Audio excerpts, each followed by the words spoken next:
기억에 남을 만한 그런 사건들이 이제 일어납니다. 3, 6월절 보겠습니다. 3, 6월절은 요한복음 6사 이렇게 외우시면 돼요. 육군사관학교처럼 요한복음 6장 4절. 3, 6월절 시작할게요. 예. 마침 유대인의 명절인 6월절이 가까운지라 하고 예수님이 예루살렘에 내려가신 기록이 없어요. 사복음서에.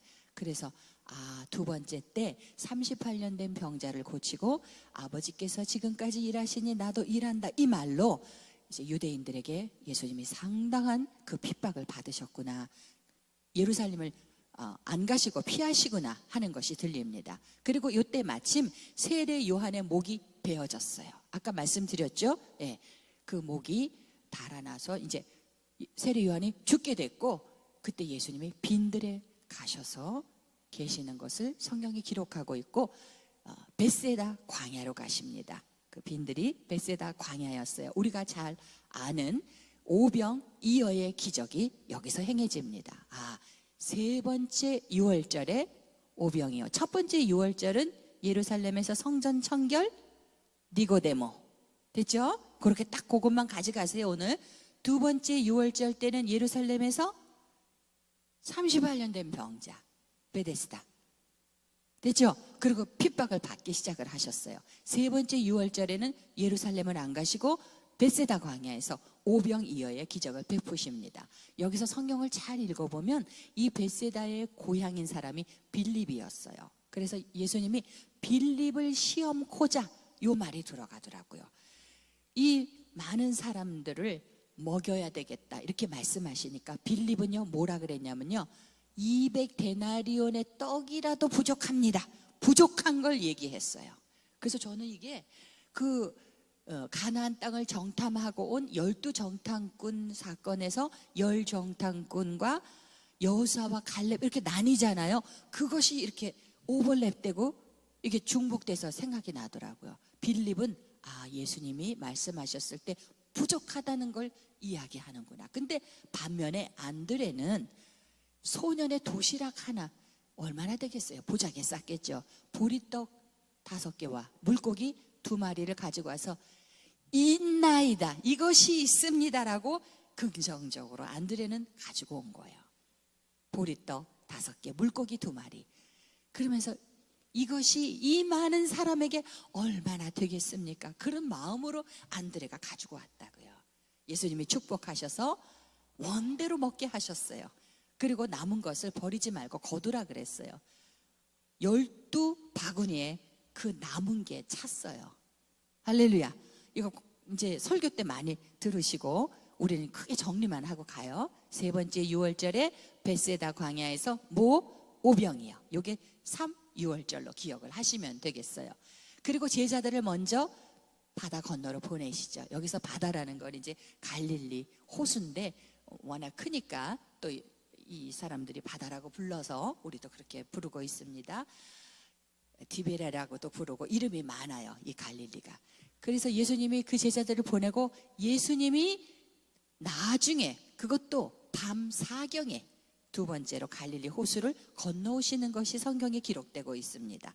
밤 사경이라 하면 새벽 3시에서 6시 사이예요. 이때 베드로가 또 나섭니다. 주님이시면 나로 오게 하소서. 그래서 주님이 오라. 그래서 베드로가 물 위로 걸어갔어요. 이거 뭐 어렵지 않잖아요. 한 발이 빠지기 전에 다른 발 또 디디면 되고, 또 빠지기 전에 다른 발 디디면 되고, 어렵지 않아요, 물이 걷는 거. 베드로가 그렇게 걸었다니까요. 그러다가 주변을 살펴본 거야. 깜깜한 밤중에 물이 얼마나 무서운지 아세요? 그래서 호텔 같은 데도 바다가 보이는 방이 낮에는 좋아. 근데 밤 되면 하나 비싼 방 들어갈 필요가 없어. 깜깜해갖고 아무것도 안 보여요. 아시겠죠? 이 깜깜한 물을 바라보면서 베드로가 두려워서 물에 빠지는 거예요. 주님을 바라봤을 때는 분명히 걸어왔는데 환경을 바라보니까 그냥 빠져간 거예요. 그래서 예수님께서 얼른 베드로를 붙잡아 주시면서 믿음이 적은 자여 왜 의심하였느냐. 그러니까 아까도 갈릴리에서 뭐라 그러셨어요? 믿음이 적은 자들아, 무서워 말라. 믿음이 적은 자요. 지금 문제가 뭐예요? 믿음이에요. 믿음이에요. 주제가. 아시겠죠? 예수님께서 우리에게 자꾸 하시는 말씀은 믿음이에요. 너 내가 누군지 아니? 날 진짜 믿니? 믿는데 너 왜 맨날 그 기도만 하니? 이거 응답을 내가 언제 줘? 응답 받은 것 같지도 않게 기도하는데. 그런 거예요. 이게 아직도 믿지 못하고 있다는 거예요. 그래서 정말 믿음으로 기도하시기 바랍니다. 그래서 갈릴리를 건너가지고 게네사렛에서 병자들을 또 고치시고, 여기는 병장 이렇게 외우시면 돼요. 병자들을 고치시고, 아니면 고장 이렇게 외우시든지 고치시고, 그 다음에 장로들의 전통을 여기서 이야기하는데, 이 장로들은 오랫동안 그 내려왔던 전통을 상당히 하나님 말씀보다 그 이상으로 생각하고 있는 거예요. 근데 예수님의 제자들이 손도 씻지 않고 음식을 먹으니까 이 장로들의 전통을 범한 거예요. 그래서 어찌해서 전통을 지키지 않고 손 씻지 않고 먹느냐 이렇게 얘기했을 때 예수님께서 어찌하여 너희의 전통으로 하나님의 계명을 범하느냐. 너희야말로 이 율법이 꽉 차서 장로들이 지켜야 되는 전통이 마음속에 가득 차서 하나님의 말씀이 들어갈 자리가 없는 거예요. 그러니까 정말 중요한 본질은 잊어버린 거예요. 그거를 지적을 하십니다. 그러면서 너희가 입술로는 나를 공경하나 마음은 내게서 멀도다. 이사야서 말씀이거든요. 이 말씀을 인용하십니다. 그러면서 정말 더러운 거는 더러운 손으로 먹어서가 아니야. 입으로 들어가는 것이 사람을 더럽게 하는 것이 아니라 사람의 마음에서, 입에서 나오는 것이 사람을 더럽게 하는 것이야. 얼마나 예수님의 가르침은 본질인지 몰라요, 여러분. 여기서 사복음서를 공부하면서 그걸 느끼시면 돼요. 정말 무엇이 뭐라 그러더라? 뭐가 중한디인가? 뭐 그런 말 있잖아요. 뭐가 중한디. 진짜 본질, 이게 뭔지를 아시면 점점 영적인 안목이 생기시는 거예요. 그래서 마음에 나오는 것은 악한 생각, 살인, 간음, 음란, 도둑질, 거짓 증언, 비방, 이것이 사람을 더럽게 하는 것이라는 거예요. 손 안 씻고 먹어서 사람을 더럽게 하는 것이 아니다. 그 본질을 얘기하십니다. 그리고 가버나움으로 가셔서 나는 생명의 떡이다라는 말씀을 쭉 하세요. 자, 6월절 지금 하고 있어요. 공생애 동안 세 번째 6월절. 베세다에서 무슨 기적이 일어났었다고요? 오병이어. 그러면 저는 이게 외워져요. 오병이어가 6월절의 주 사건이었으니까 이쪽 가버나움에서 생명의 떡에 대해서 설교하셨구나. 됐죠? 네, 그러면 외워집니다. 이것도요, 외우려고 마음을 먹으면 외워져요. 지도가. 마음을 안 어려워서 어떻게 못하세요. 정말 못하세요. 평생 못하세요. 제가 첫 시간에 말씀드렸죠. 우리 손주가 그 마루에 선물 받았던 자전거를 딱 타기 시작하니까, 요즘은 동영상으로 전화하면 우리 딸이 휴대폰으로 애들 그거 자전거 타는 거 보여주는데, 운동화도 안 신고 슬리퍼 신고 타더라고요. 그래서 괜찮니? 내가 그렇게 얘기했는데 바로 그거예요. 하겠다 마음 먹으면 됩니다. 마음을 안 먹어서 못 하시는 거예요. 제가 체험을 했어요. 어렵다고 이걸 안 하다가 강의를 이 PPT가 없이 칠판으로만 강의해야 되는 때가 딱 온 거야. 그러니 어떻게 외워야지. 발등에 불이 떨어졌으니까. 그래서 외웠더니 이게 외워지더라고요. 우리의 이 멘탈이라고 표현하잖아요. 마음을 먹는 거가 얼마나 힘이 있는 건지 몰라요.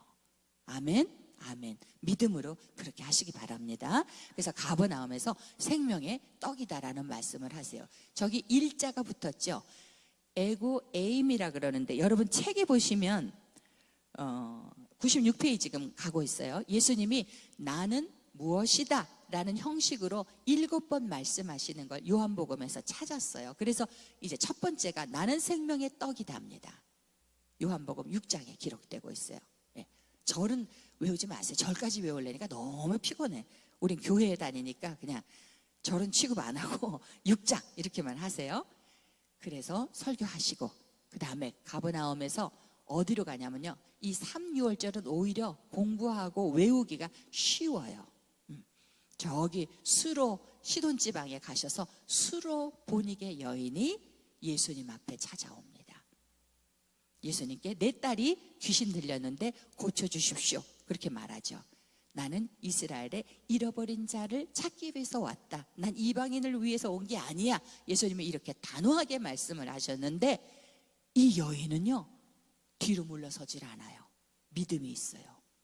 믿음이 있습니다. 맞습니다. 그러나 개들도 자녀의 떡을 취해서 개들에게 던짐이 마땅하지 않다.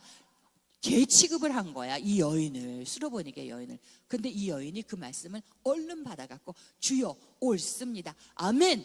그런데 그 개들도 주인의 상에서 떨어진 부스러기를 먹습니다. 이거는요, 웬만한 믿음으로 저도 이렇게 못할 것 같아요. 어우, 자존심 상해. 그렇잖아요. 누가 저보고 이렇게 표현했다고 해보세요. 못 견디죠. 이 여인은 그렇게 갈급했던 거예요. 그래서 옳습니다. 그러니까 이런 창조적인 말이 나오는 거예요. 개들도 주인의 상에서 떨어지는 부스러기를 먹습니다. 예수님이 아마 깜짝 놀라셨을 거예요. 여자여, 내 믿음이 크도다. 내 소원대로 되리라. 그래서 그 시로 딸이 고침받았어요. 여기서도 뭐라 그러셨어요? 믿음이 크도다예요. 예수님이 기적을 베푸실 때 뭘 보아야 기적을 베풀어 주지, 믿음이 있어야 기적을 베푸시는 거예요. 아멘? 아멘입니다. 저도 지금 이거 막 훈련하고 있어요. 제가 보니까 그동안에 믿음이 없었더라고요. 이렇게 뭘 많이 구하지를 않았어요. 저는 믿음으로 구해야 되는구나, 내가 믿음으로 구하지 않았구나. 그래서 지금은 매일 훈련합니다. 예수님의 이름으로 구합니다. 믿음으로 구합니다. 아멘? 아멘. 아멘. 그래서 여러분들도 큰 축복을 받으시고 아주 잘 되셨을 때 저도 한번 요만큼 생각해 주세요. 같이 성경 공부했으니까. 여자여, 내 믿음이 크도다 하면서 이 수로보니게 여인의 귀신 들린 딸을 고쳐주셨어요. 할렐루야. 예수님이 이제 이방인에게도 이렇게 기적과 이삭을 베푸십니다. 자, 이렇게 돌아와가지고 멀리 돌아서 데가볼리 지역으로 오십니다. 여기서 두 가지, 에바다 그리고 칠병이어, 이렇게 외우시면 돼요. 외우실 때는 요 지도 1, 2월절, 2, 2월절, 3, 2월절 지도만 외우시면 잔잔한 거는 다 생각이 나요. 이 에바다도 아람어예요. 열려라, 이런 뜻이죠. 벙어리 되고 귀 먹은 이 사람에게 조금 이 방법이 조금 덜 티하기는 하더라고요. 막 침을 뱉어갖고 그 혀에 대고 막 내가 상상을 해봤더니 이거 조금 코로나 때는 이렇게 하면 안 돼요, 여러분. 에바다 했더니 그 귀가 열리고 들려고 혀가 풀어져갖고 말이 하게 됐어요. 이게 데가볼리에서예요. 두 번째, 칠병이어. 사흘 동안을 이렇게 예수님의 말씀을 들었는데 얼마나 허기가 지겠어요. 예수님께서 먹을 거를 줘라 그랬더니 떡 7개, 물고기 2마리. 물고기는 항상 2마리여야 되나 봐. 5병이어, 7병이어야 2마리 가지고 왔어요. 예수님이 축복하시고 다 먹였어요. 4,000명을 먹였어요. 그리고 거둔 것이 7광줄이에요. 그래서 이렇게 2번 기억을 해놓으시면 돼. 5병이어, 베세다 광야, 데가볼리, 7병이어. 됐죠? 네. 그리고 나서 요거 하나를 더 외우세요. 요렇게 요단강 요쪽에 마가단이라는 곳에서 표적을 구하는 바리새인과 사두개인들에게 요나의 표적밖에는 보여줄 것이 없다. 예수님은 표적을 구할 때마다 요나의 표적밖에는 보여줄 것이 없다. 이때는 이해를 못했어도 나중에 예수님께서 3일 만에 부활하셨을 때 모든 것이 이해가 됐을 거예요. 그리고 바리새인들에게 누룩에 대해서 말씀을 또 해주시고, 그 다음에 이제 여기서부터 쭉 올라가요. 그래서 가이사랴 빌립보, 요 헤롯 데헤롯의 아들 헤롯 빌립이 자기가 세운 도시가 빌립보야. 그리고 이것도 가이사에게 드리는 도시야. 그래서 가이사랴 빌립보가 된 거야. 아버지 데헤롯이 세웠던 도시는 가이사랴야. 그래서 요거랑 구별이 되죠. 가이사랴, 여기는 가이사랴 빌립보, 이렇게 생각하시면 돼요. 이때 중요한 일이 일어나죠. 예수님께서 사람들이 나를 누구라 하느냐 질문을 먼저 던지십니다. 그랬더니 세례 요한이 죽었는데 살아왔다는 사람들도 있고, 엘리야다, 선지자 중에 하나다, 이렇게 얘기합니다 하라고 예수님께 얘기했더니 예수님이 진짜 물어보고 싶은 걸 물어보십니다. 그러면 너희는 나를 누구라 하느냐? 전부 다 생각하고 있었을 거야. 그때 베드로가 주는 그리스도시요 살아계신 하나님의 아들이십니다 라고 얘기했어요.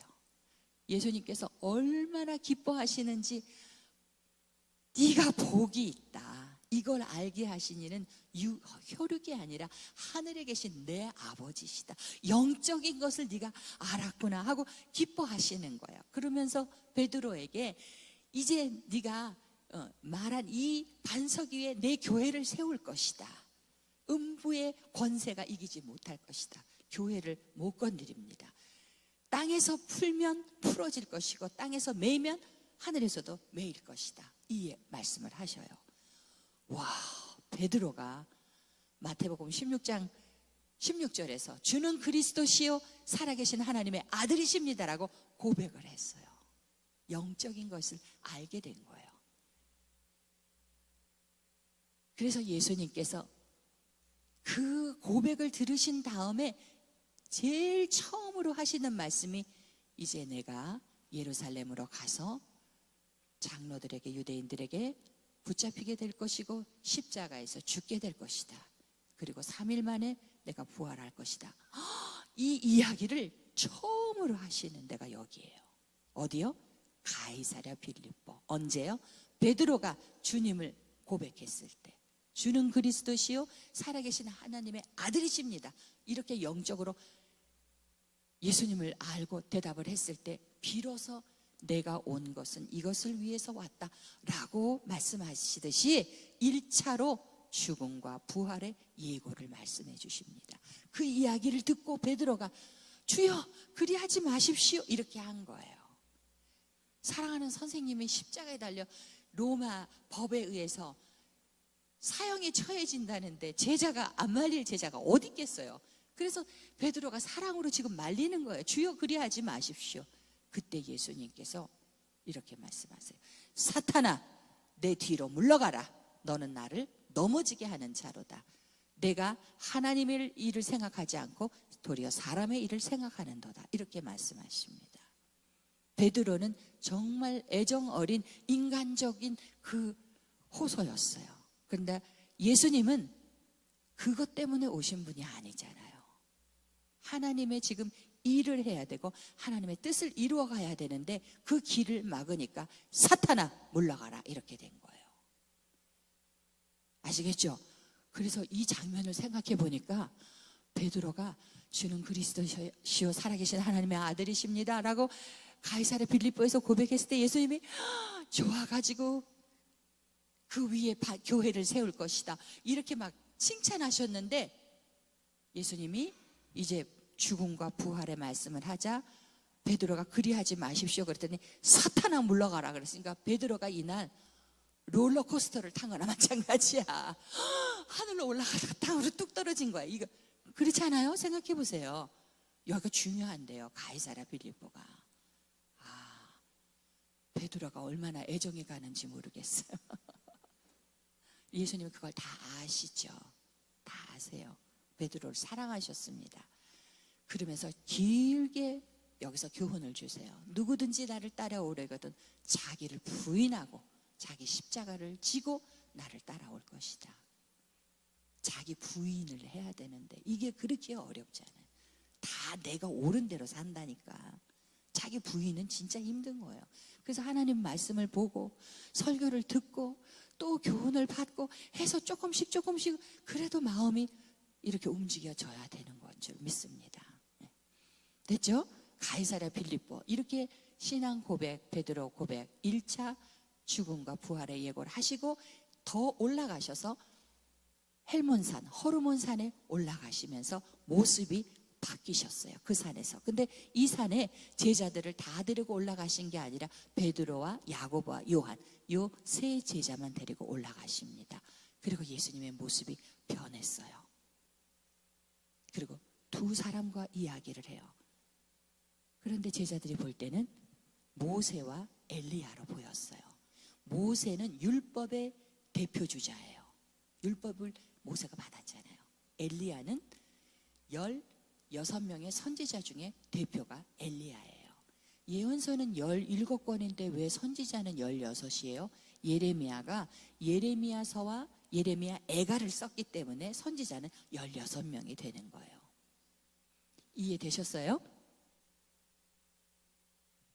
대답이 없으시구나. 어려워요, 지금? 안 어려우시죠? 네. 어려워도 아니라고 대답해 주세요. 그래서 베드로가 초막 셋을 져서 예수님 하나, 모세 하나, 엘리야 하나, 여기가 좋사오니 이 산에서 내려가기를 원하지 않았던 거예요. 제가 대학부 때 기도원에 올라가서 3일인가 은혜를 받고 버스를 타고 여의도 교회로 내려가는데 진짜 내려가기 싫더라고요. 은혜를 받으니까 이 오산리 금식 기도원이 그냥 천국 같았어요. 이 베드로가 지금 그런 마음이었을 거예요. 그러자 구름이 임하고 두 사람은 떠나가고 하늘에서 음성이 들리는데 이는 내 사랑하는 아들이요 내 기뻐하는 자니 너희는 그의 말을 들으라. 이렇게 음성이 들렸습니다. 됐죠? 그래서 변화산 지금 3,6월절 하고 있는 거 아시죠? 3,6월절 어디로서 시작했죠? 벳세다 광야 오병이요. 그리고 갈릴리 건넜죠. 그리고 게네사렛에서 병자를 고치고 표적을 구했어요. 그리고 가버나움에 가셔서 생명의 떡을 말씀하시고 두로에 가서 수로보니게 여인 고치고 이렇게 돌아와서 데가볼리에서 에바다 또 칠병이요. 예, 네, 맞아요. 집사님이 잘 공부하고 계시네요. 그렇게 말하고 마가단에 오셨다가 가이사랴 빌립보 헐몬산 이렇게 된 거예요. 됐죠? 예. 이제 지도를 자꾸 보시면 굉장히 이게 이해가 쉬워요. 눈으로 보니까 가이사랴 빌립보 헐몬산에 갔다가 이제 내려오시는 도중이었어요. 어디를 향해서? 가버나움을 향해서. 근데 그 도중에 이 산 밑에서 귀신 들린 아들을 데리고 왔는데 제자들이 못 고쳐갖고 쩔쩔매고 있을 때 내려오신 거예요. 그래서 그 아버지가 주님 앞에 와서 무엇을 하실 수 있거든 아들을 좀 고쳐주세요. 이렇게 얘기했어요. 그랬더니 예수님이 믿음이 없구나. 이렇게 얘기하시면서 할 수 있거든이 무슨 말이냐. 믿는 자에게 능치 못할 일이 없느니라. 아멘. 예수님은 하나님이시잖아요. 창조주십니다. 병을 고치는 게 우리가 생각하는 그게 아니라 예수님 자체가 그 안에 창조의 능력이 다 있으신 거예요. 온전하게 하실 수 있는 분이에요. 그걸 우리가 믿느냐, 얼마큼 믿느냐에 딸린 거예요. 아멘? 그래서 믿어야지 된다. 지금 믿음이 여기도 주제잖아요. 기적을 베풀어 주시려면 재료가 있어야 뭘 만들어 주시잖아요. 그 재료가 뭐라고요? 우리의 믿음입니다. 믿는 자에게는 능치 못할 일이 없느니라. 아멘? 그래서 제자들이 왜 우리는 못 쫓아냈습니까? 너희가 믿음이 적은 까닭이다. 기도 외에는 이런 능력이 나갈 수 없다. 할렐루야. 그리고 나서 두 번째로 내가 십자가에 죽고 부활할 것이다를 또 말씀을 하세요. 가이사랴 빌립보에서 베드로의 고백을 듣고 하시고 여기서 두 번째로 하십니다. 세 번을 말씀하세요. 십자가에 달려 돌아가시기 전에. 그리고 나서 가버나움에 오셔서 성전세와 제자 교육을 하십니다. 성전세 아시죠? 제자 교육은 뭐냐면 지금까지는 무리들을 놓고 산상수훈을 하시고 무리들을 가르치셨다면 이제는 큰 무리가 아니라 예수님이 제자들을 교육하시는 게 나와요. 큰 무리가 아니고 제자들. 아시겠죠? 네. 그래서 제자 교육 두 가지를 외우시면 돼. 가버나움에서 성전세를 내라 그럴 때 원래 아들은 안 내도 되는데 물고기 잡아서 그 입에서 나오는 한 세겔로 너와 나를 위해서 내라, 이렇게 말씀하시죠. 그리고 제자 교육을 여기서 하십니다. 제자들이, 예수님은 지금 조금 있으면 십자가를 지셔야 돼서 모든 그 무게를 갖고 계시는데, 제자들은 산에서 내려오면서 야, 네가 높냐 내가 높냐 이렇게 되는 거예요. 예수님의 가시는 길을 전혀 몰라요. 예수님의 가시는 길이 십자가의 길인 줄 모르고, 예수님이 이제 크게 이 나라를 정치적으로 바꿔서 예수님이 왕이 되면 우리는 장관은 돼야지, 이런 식으로 지금 누가 크냐 논쟁하고 있는 거예요. 근데 예수님은 엉뚱하게 높아지려고 그러냐? 가장 낮은 자가 되라. 이거 역설적인 거잖아요. 이게 예수님이 오신 방법이고, 예수님이 그렇게 사셨고 그렇게 가르쳐 주시는 거예요. 이게 영적이 있지 않으면 이해가 안 돼요. 세상에서는 치열하게 경쟁해서 남을 누르고 올라가야 크게 되는 거고 높아지는 거예요. 예수님은 전혀 반대로 얘기하십니다. 섬기는 자가 되라. 낮추는 자가 되라. 그래서 어려운 거예요, 여러분. 용서에 대해서 말씀을 하셨더니 베드로가 또 나섭니다. 그럼 7번까지 용서하면 되죠? 베드로는 이거 최선을 다한 거야. 진짜 우리가 7번 용서하기가 쉬워요, 어려워요? 어려워요. 그래서 베드로가 7번까지 합니까? 이렇게 얘기했더니 예수님이 7번을 70번까지라도 해라, 이 말씀이에요. 그러면 7, 7이 49, 490번이요? 이렇게 받으시면 영적인 안목이 전혀 없으신 분들이에요. 이거는 숫자가 아니라 용서 받을 때까지 용서하라는 말씀이죠. 아멘입니다. 기도는 언제까지 해야 돼요? 490번? 아니요. 응답 받을 때까지 하는 거예요. 그죠? 네.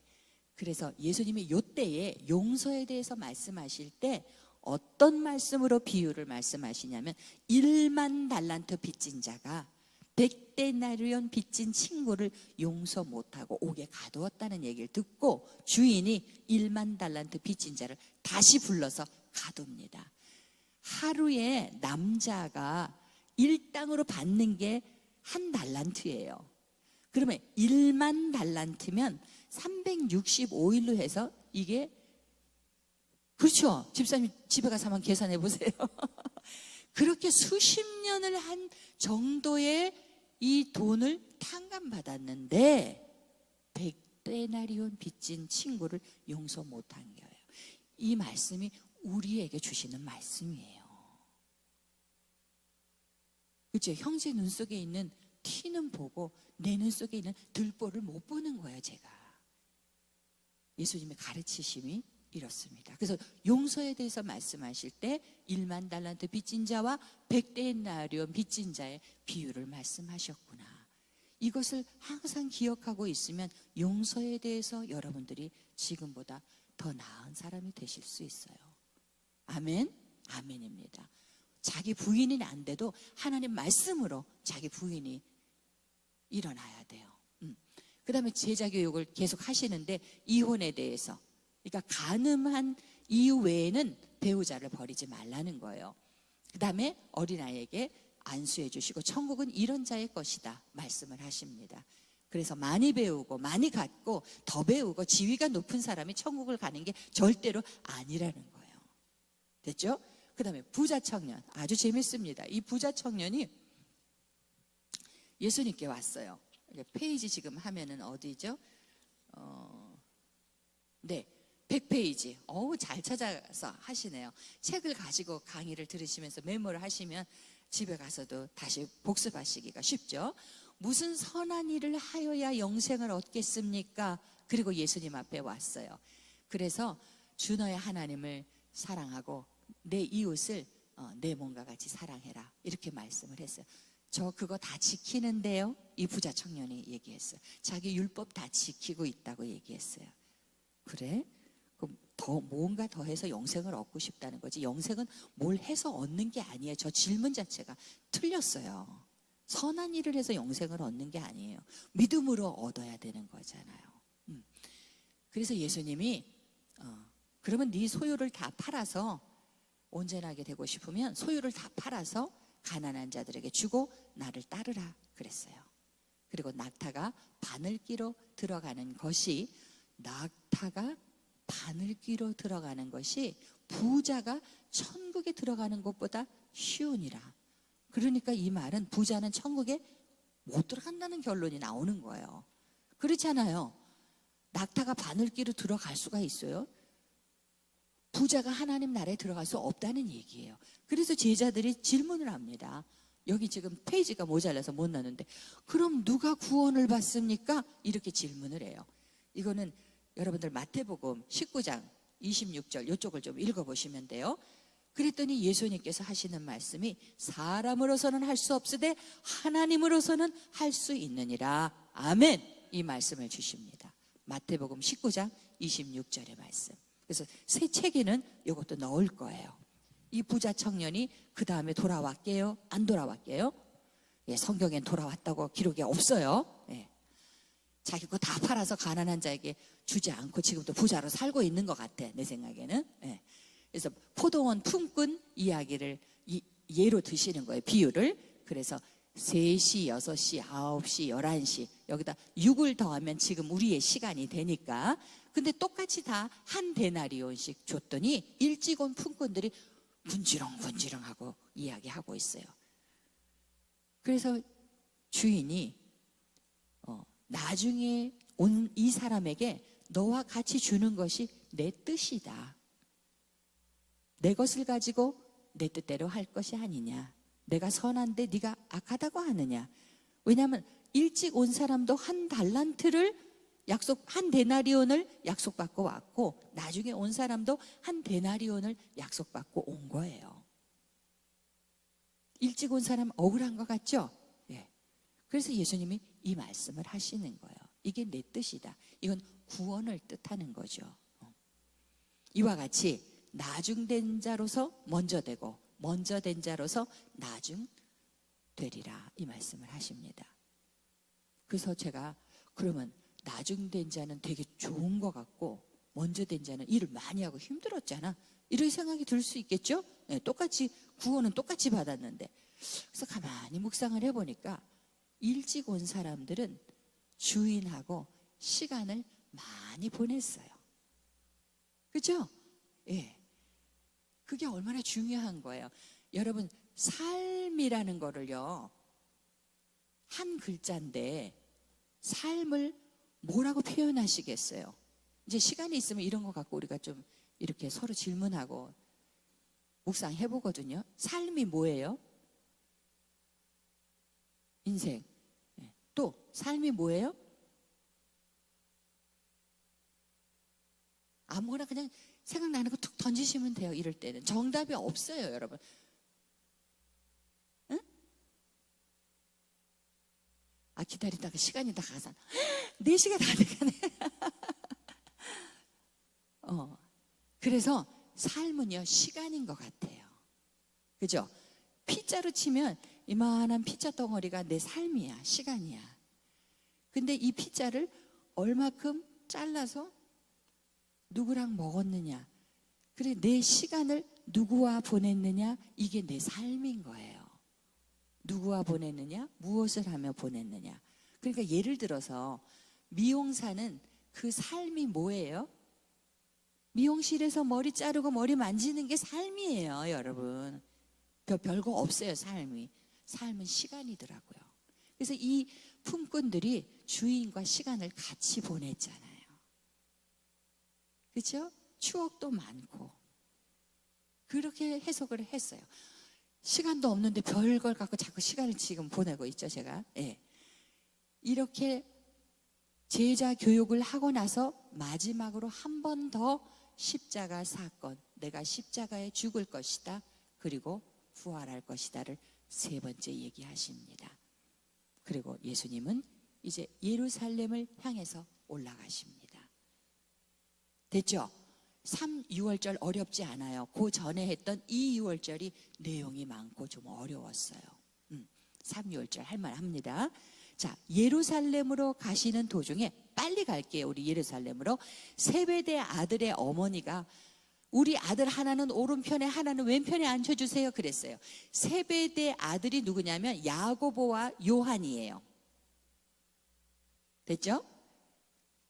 이 마태복음에는 세베대 어머니가 와서 높은 자리를 구하는데 마가복음을 보면 야고보와 요한이 직접 예수님한테 구하더라고요. 그래서 두 복음서가 이렇게 좀 차별이 있어서 재미있어서 두 개 다 넣었어요. 지나갑니다.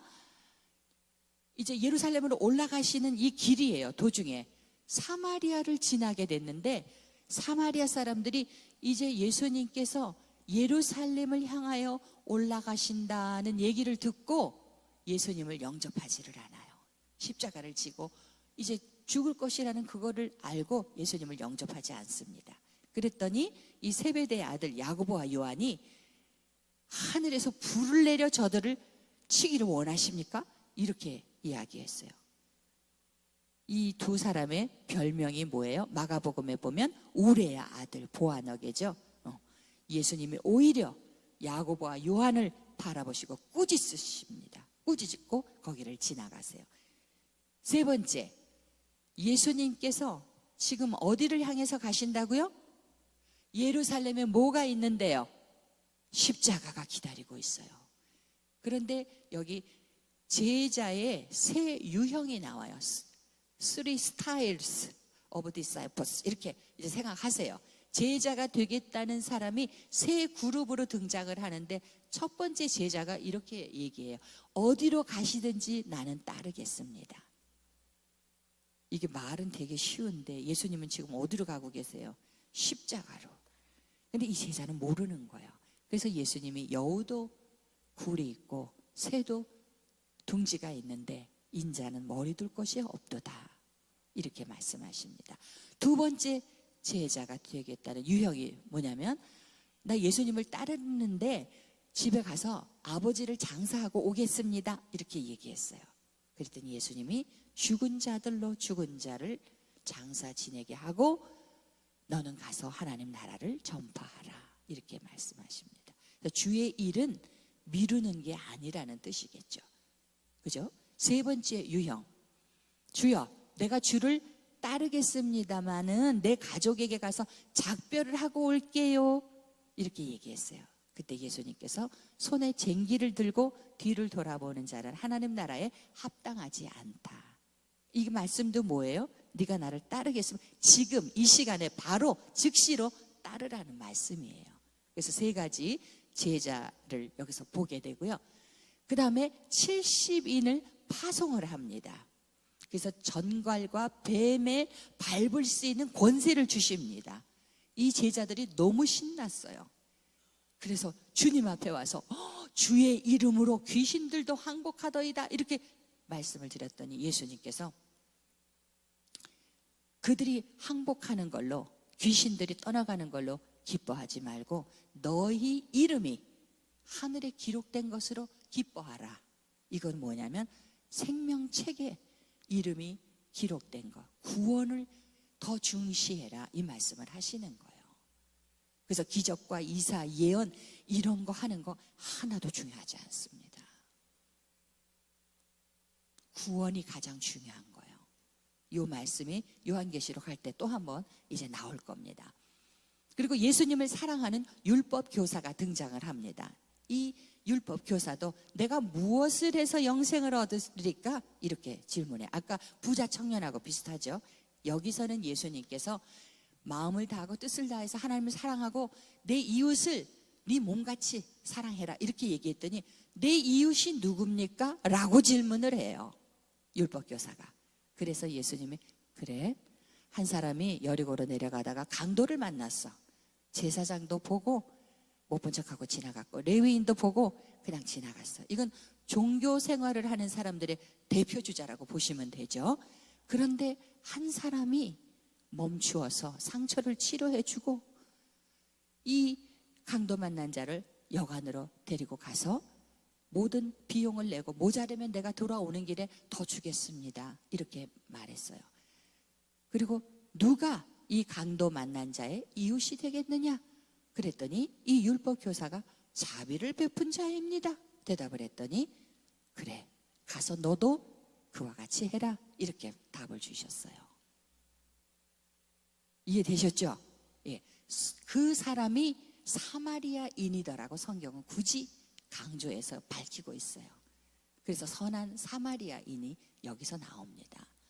내 이웃이 누구입니까? 했을 때 자비를 베푼 그 사람이 선한 이웃이고 너도 가서 그렇게 해라. 할렐루야. 이해되셨죠? 네. 지금 예루살렘을 향해서 올라가는 길이에요. 여기 내용이 너무 중요하고 내용이 많아가지고 사모님 10분까지만 하고 기차역 가면 되죠. 조금만 더 할게요. 자, 3, 6월절이 끝나고 예루살렘을 향해서 올라가는 도중까지 했는데 네 번째 4, 6월절은 일찍이 지금 예루살렘에 도착하시게 됐어요. 그래서 맞이하시는 게 초막절이에요. 이해되셨죠? 무슨 절이라고요? 초막절. 예, 초막절입니다.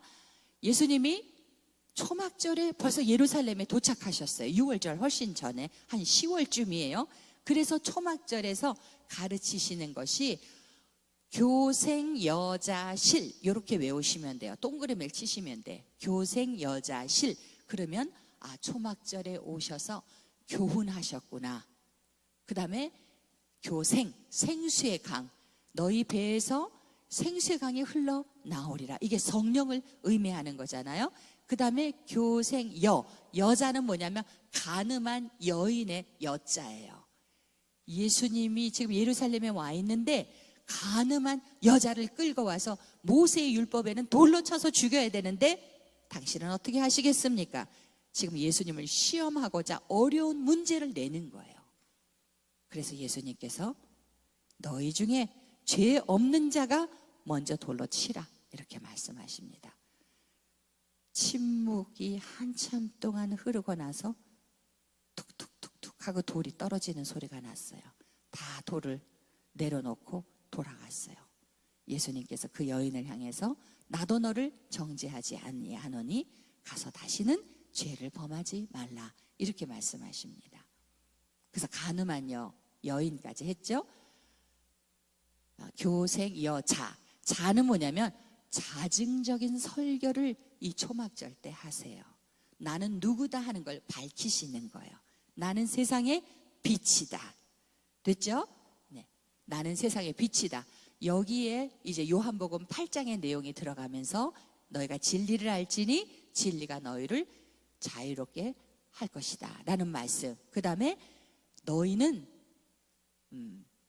마귀의 자식이다. 너희 아비는 마귀다. 이 이야기를 하십니다. 그는 처음부터 살인한 자고 거짓말하는 자다. 그러니까 창세기 3장이 생각나죠? 이렇게 말씀을 하십니다. 그래서 교생, 여자, 실은 실로암. 나면서부터 소경된 자를 예수님 앞에 끌고 와서 이 사람의 죄입니까? 부모의 죄입니까? 이 사람이 날 때부터 맹인이었다는 거예요. 예수님은 누구의 죄도 아니라 하나님의 일을 드러내기 위해서 이 사람이 있는 거다 말씀하시면서 내가 세상에 있는 동안엔 세상의 빛이로다. 예수님이 뭐라고요? 세상의 빛이시라고 말씀하시는 것이 이 초막절에 말씀하시는 거예요. 자증적인 설교에. 그래서 실로암 못에 가서 그 진흙 이긴 눈을 씻으라고 말씀하시죠. 그래서 초막절은 어떻게 외우신다고요? 교생여자실 이렇게 하면 외워져요. 교훈하셨고 생수의 강, 가늠한 여자, 자증적인 설교를 하시면서 나는 세상의 빛이다 말씀하시고 이어서 실로암, 소경을 실로암 물에 가서 씻고 그 소경이 눈을 뜬 거. 그렇게 하면 초막절이 끝났어요. 그리고 나서 처음으로 베다니를 3번 가시는데 첫 번째 가실 때는 마르다가 초대를 해서 가십니다. 초막절 절기가 끝나고 예루살렘에서 어디를 가셨다고요? 베다니. 그래서 마르다와 마리아 아시죠? 마르다는 부엌에서 분주하고 마리아는 예수님의 말씀을 듣느라고 그 앞에 있었어요. 마르다가 예수님 얘 좀 내보내서 나 좀 도와주게 하세요. 그랬더니 마르다야 마르다야 여러 가지 일로 분주하지 말아라.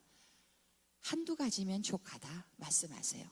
그리고 마리아는 이 좋은 것을 택했으니 빼앗기지 아니하리라. 그러니까 이 육신의 일로 너무 분주하지 말아라. 마리아는 지금 뭘 택했어요? 영적인 일을 택한 거예요. 할렐루야. 예. 그래서 나중에 제가 이제 이거 갖고 막 이제 목사님들하고 얘기를 해봤는데, 그래 누가 일을 해서 또 수고를 해서 먹여야 되잖아. 마르다도 있어야 되잖아. 그래서 생각해낸 게, 첫 번째 오셨을 때는 일단 말씀을 듣는 게 가장 중요하다. 그리고 말씀을 듣고 나서부터는 이제 마리아들이 나가서 또 준비를 하고, 또 처음은 마리아는 예수님 말씀을 들어야 되고, 이렇게 생각을 하니까 모든 것이 이해가 되더라고요. 이해되셨죠? 네. 자, 여기에서 2가지를 말씀하세요. 나는 양의 문이다. 나는 선한 목자다. 그래서 4개가 나와서 지금까지. 나는 생명의 떡이다. 나는 세상의 빛이다. 나는 양의 문이다. 나는 선한 목자다. 이렇게 하면 7개가 이제 또 외워지실 거예요. 자, 수전절 빨리 하고 끝내면은 되겠어요. 그러면 다음 주에 와서 조금 하고 사도실에 들어가면 되겠어요. 그래서 제일 마지막 날은 조금 시간이 지날 수도 있으니까 여러분들 각오를 해주세요. 자, 초막절은 10월 달이었고, 초막절 지내고 베다니에 가셔서 초대받아서 가셨잖아요. 그리고 나서 수전절이 돼서 예루살렘에 또 가신 거예요. 수전절 언제 생겼다고요? 마카비 혁명 끝에 생겼다 그랬죠. 성전을 청결하게 해서 하나님 앞에 다시 데디케이션 했다고 말씀드렸어요. 수전절입니다. 이때가 겨울이라고 성경에 나오고 있어요. 나와 아버지는 하나이다 하고 이 수전절 때도 자증적인 설교를 하십니다. 자기가 자기를 증언하는 거를 자증적인 설교 이렇게 지금 표현하고 있어요. 그러자 유대인들이 하나님과 내가 하나? 나와 아버지, 하나님을 아버지라고 또 부르네. 이제 이 예수님을 돌로 쳐서 죽여버리려고 그래요. 신성 모독을 생각하고 있는 거예요. 이해되셨죠? 그래서 이 요한복음 10장 35절 36절 말씀을 하시는 거예요. 아버지께서 나를 보냈는데 아들이 아버지라 그러지, 그러면 아버지를 뭐라고 부르냐, 이제 그런 뜻으로 말씀을 하신 게 나와요. 그리고 나서 베레아를 갔다 오십니다. 그리고 다시 베레아에 있는데 이 마르다 집에 동생 나사로가 죽게 되었습니다 하고 베레아에 사람이 온 거예요. 근데 이틀을 더 머물다 가세요. 예수님은 나사로가 죽기를 기다리셨던 것 같아요. 그래서 이틀 후에 베다니에 오셔가지고 마르다가 주께서 여기 계셨더라면 우리 오라버니가, 오라버니구나, 동생이 아니고 오라버니가 죽지 아니했을 겁니다. 그랬더니 예수님이 나는 부활이요 생명이니 나를 믿는 자는 죽어도 살겠고 무릇 살아서 나를 믿는 자는 죽지 아니하리니 내가 그것을 믿느냐 하고 마르다에게 말씀하시는 게 나와요. 그래서 나는 부활이요 생명이다.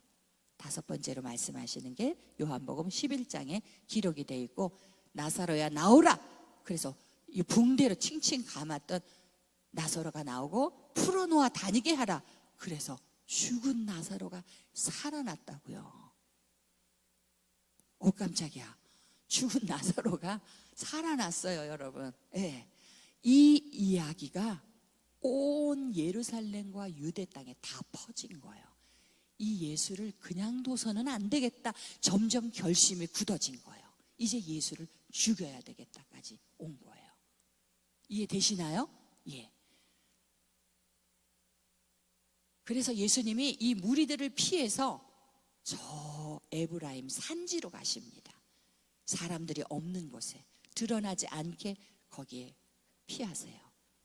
근데 벌써 예수를 고발해라 이렇게 명령이 떨어집니다. 그래서 유대인들이 없는 곳에 가 있다가 다시 오셔서 사역하시는 것이 베레아예요. 베레아에서 마지막 십자가 전에 3개월 동안을 사역을 하십니다. 18년 동안 꼬부라져 가지고 맨날 흙하고 발 위에 쌓인 먼지만 바라보던 여인을 예수님께서 고쳐주셨어요. 근데 고쳐준 것이 안식일이었다고 시비를 붙습니다. 그리고 안식일에 수종병 든 자를 고쳤다고 또 시비가 붙어요. 예수님이 계속 가르침이 여기서 나옵니다. 조금 넘어가야 되겠죠. 불의한 청지기 책에 자세히 되어 있으니까. 그리고 부자와 거지 나사로의 비유도 나와 있어요. 그리고 여리고를 향해서 가는 도중에 10명의 나병 환자가 고침을 받았는데 한 명이 와서 감사를 했는데 그 사람이 누구라고요? 사마리아인이더라. 그리고 누가복음 18장 항상 기도하고 낭망하지 말아야 될 것을 불의한 재판관 이야기를 하죠. 불의하지만 귀찮게 하니까 들어줘야 되겠다는 거. 그리고 그 뒤에 바리새인과 세리가 기도할 때 하나님은 세리의 기도를 들어주시고 응답을 하셨다는 거예요. 내가 죄인인 것을 고백했어요. 세리는. 바리새인은 교만 덩어리였어요. 그리고 여리고에 오셔서 거지 바디메오, 이 눈이 멀었죠? 거지 바디메오의 눈을 보게 해주십니다. 여기서도 재료가 믿음이었어요. 내 믿음이 너를 구원하였다 말씀하시고, 여기는 여리고 바삭 이렇게 외우시면 돼. 바디메오와 삭개오. 그래서 여리고는 바삭 2개만 외우시면 돼. 동그라미를 얼른 쳐놓으세요. 바삭, 삭개오. 세리 장이에요. 세리 중에서도 장이기 때문에 부자였어요. 예수님을 못 보니까 키도 작고 나무 위에 올라가서 예수님이 내려와라 너희 집에 가겠다. 그래서 삭개오가 그 집에 예수님을 모셔놓고 내가 잘못 가져온 것이 있으면 4배를 갚아주겠고 빼앗은 것이 있으면 갑절로 갚겠습니다. 그래서 예수님이 이 삭개오를 구원해 주시는 것까지 공부를 했어요. 그리고 베다니에 가서 마리아가 6월절 엿새 전에 예수님께 향유를 붓죠. 예수님께서 이 여인이 한 것이 복음이 전해지는 데마다 이 여인이 기억나게 하라. 나의 장례를 준비했다. 이렇게 말씀하십니다. 이해되셨죠? 예. 그리고 예루살렘에 가셔서 6월절을 지내시는데 마지막 일주일을 우리가 다음 주에 공부하면 돼요. 다음 주도 꼭 나오셔야 되겠죠? 예. 주님 감사합니다. 저희들 최선을 다해서 오늘 사복음서를 통해서 예수님의 말씀과 사역을 공부했습니다. 예수님께서 이 땅에 오셔서 이루고자 하신 그 영생과 구원과 축복을 저희들이 받아 누리게 하여 주시옵소서. 저희에게 믿음이 있습니다. 예수님을 통하여 더 큰 일을 할 수 있는 우리 여의도 순복음 강릉교회가 되고 성도가 되고 저희들 되게 하여 주시옵소서. 예수님 이름으로 감사하며 기도드립니다.